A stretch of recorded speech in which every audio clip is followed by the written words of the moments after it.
কি পাখির বাসা আছে? হ্যাঁ, সব পাখি আছে। তো সকালবেলা দেখবেন পাখির বাসা থেকে পাখিগুলো খালি পেটে বের হয়ে যায়।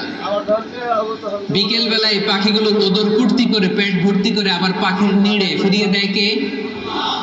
কারণ পাখিগুলো তাওয়াক্কুল করেছে কার উপর?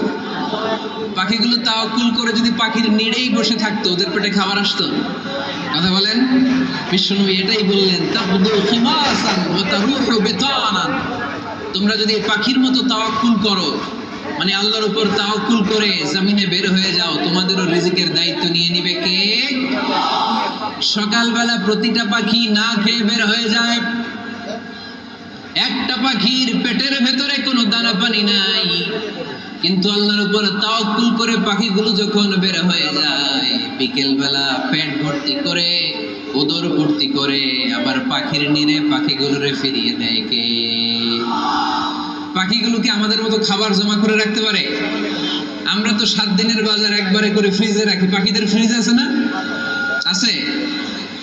আমাদের অতিরিক্ত টাকা হলে আমরা ব্যাংকে ব্যালেন্স করে রাখতে পারি, অ্যাকাউন্ট করে রাখতে পারি। পাখিরাও তো অ্যাকাউন্ট করে রাখে না? না, প্রতিদিন না খেয়ে বের হয়। কালকে ওই পাখিটা কি খাবে, কোন জায়গা থেকে তার রিজিকের ব্যবস্থা হবে, আল্লাহ ছাড়া কেউ জানে। এটার নাম তাওয়াক্কুল।